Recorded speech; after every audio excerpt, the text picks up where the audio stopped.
Camille, I need you to be around Seth's little baller BFF a little bit longer, because Ian ain't jealous enough yet to bring his ass home. What's good, y'all? She gets this Erica Vane coming to you right here on Erica Vane TV with another Harlem video. In this one, I'm breaking down season 3, episode number 4. If you're new here, hit that subscribe button and turn your bell notifications so you don't miss out on any of my Harlem content and conversations. I am thoroughly enjoying the third and final season of this show. The writing is so good. The performances are incredible. It is such a great time. I low-key wish it was longer than 30 minutes, but alas, we're gonna take what we can get. And let's go ahead and start off this episode talking about little Miss Camille. We jump about 20 weeks, I guess, because when we first find out about the pregnancy, Camille is 12 weeks, and in this episode she is 32 weeks. And wow.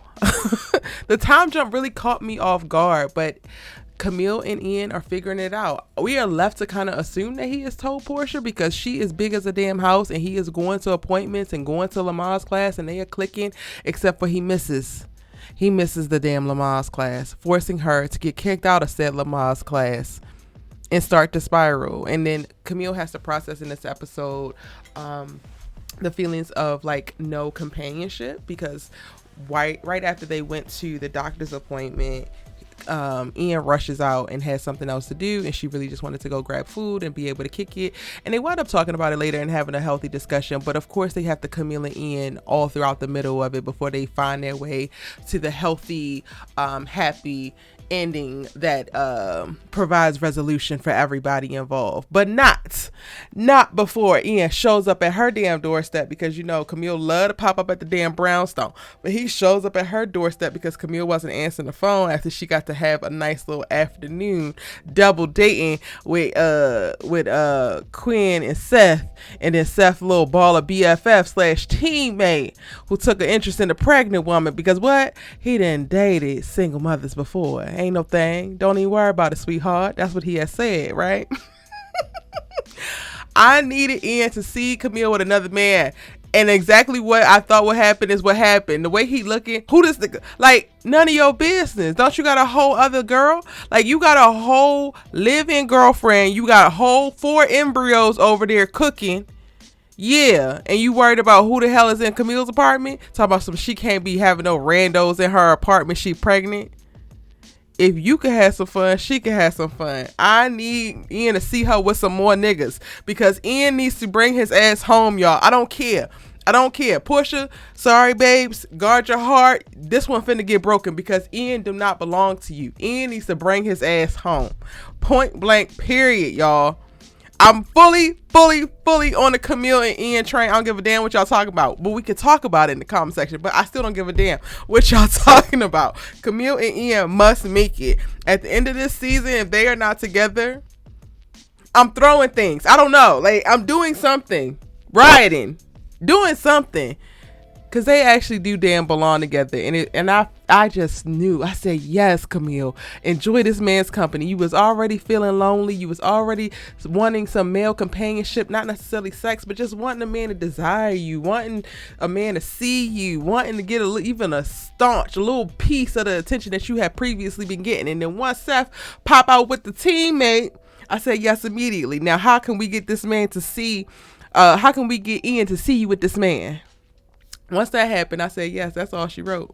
Yes, they have a little healthy conversation at the end. Yes, Ian apologizes for missing Lamar's class because Portia's daddy had a stroke. And this sounds so inconsiderate of me, but I'm sorry, Portia. I'm team Camille, and I don't give a good goddamn what you got going on. Hopefully your father don't die, but girl, Ian don't belong to you. He quite literally just don't belong to you. That's not your man. He your man in the moment, but he's not your man. You need to let it go, girl. But also, Ian needs to wake up. He looks at Camille in a way that just feels like that is where he's supposed to be. So why are we keeping up this farce of a committed relationship? And I guess it can't necessarily be a farce of a committed relationship, because you done been with her ass for 32 damn weeks. Or close to 32 weeks. 2 months. He's with her for 30 weeks, 28 weeks, too many goddamn weeks. Ian needs to drop Portia, y'all. I'm sorry. Let me get back to the damn review. That is Camille and Ian's story in this episode. I need more jealous Ian. And Camille looks so cute pregnant. Love that for her. Angie and Mike. I feel like I am just teeter-tottering on the fence when it comes to Angie and Mike. Maybe they actually are going to be great together. Because their conflict resolution, they're speaking to the thing and getting down to it, but then still staying true to themselves, but then making certain adjustments so that they can make room for their partner and see their partner and hear their partner. It is actually really beautiful to see. So last episode we was talking about, the wedding venue and Mike's issues with not having family or not having a close-knit family that actually cares about him. And in this one, Mike is talking about Angie, you don't got to worry about no damn money. You don't need to be doing this because this little girl show, the musical where you singing about drugs and your booty girl, that's going to have people looking at you sideways and crazy. So if you're doing it for the money, here go the black card. You don't even need to do that.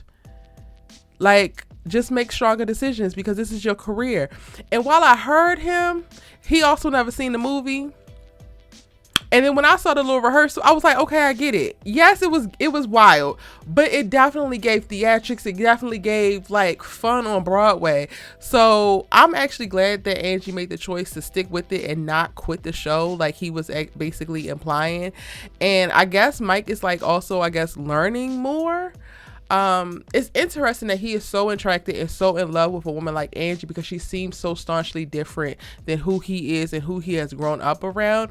And while those two being complete and utter opposites, I think that the strongest qualities, in some ways the best qualities of each, being put in front of the other, or them being pushed by each other's strongest qualities, is ultimately making them more well-rounded people.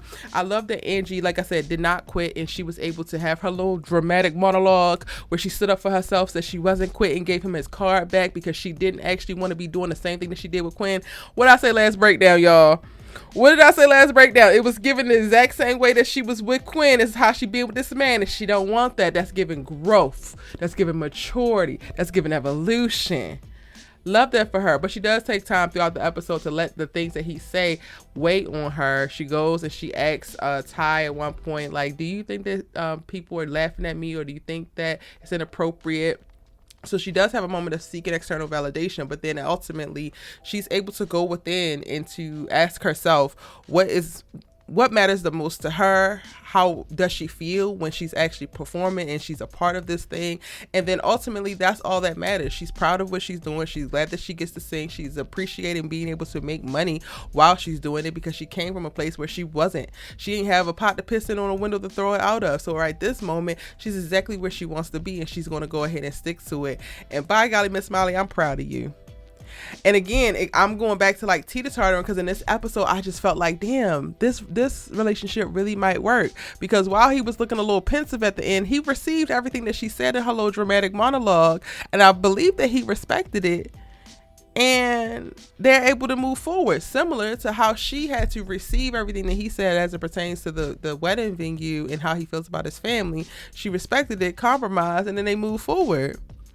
Let me find out that ultimately that Mike and Angie are the ones that's going to actually be endgame, and we might not wind up with Camille and Ian. Lord help me. Now, Seth, you might have had to hook up when it comes to Camille, but I knew I couldn't trust your fine ass. Why is Kofi so damn fine, y'all? Why is that man so fine? The way that he was speaking, the way that he was moving, I love you, the this, that, and the third. I spent so much time talking back to the screen while watching this, because I was just like, Quinn, don't fall, don't fall, don't fall. And then I told myself, like literally 3 minutes before the ending scene, I said, Erica, you must be jaded, because this man is really into this girl, and you keep expecting the other shoe to drop. You keep waiting for some girl to come out of the damn closet, or to walk into the damn room, or to just interrupt Quinn and just shake up everything. But maybe this is actually her happily ever after. And then what happens? Sabrina's old hoe ass get the calling, and he talking about baby and I love you to her the same way he was talking about baby and I love you to Quinn. I knew I couldn't trust that fun. Knew it in my spirit. But I hate this for Quinn. She's been moving with such poise and such confidence. She was taking so much command over her romantic interactions as it pertains to him. And now she's in the space of letting herself fall.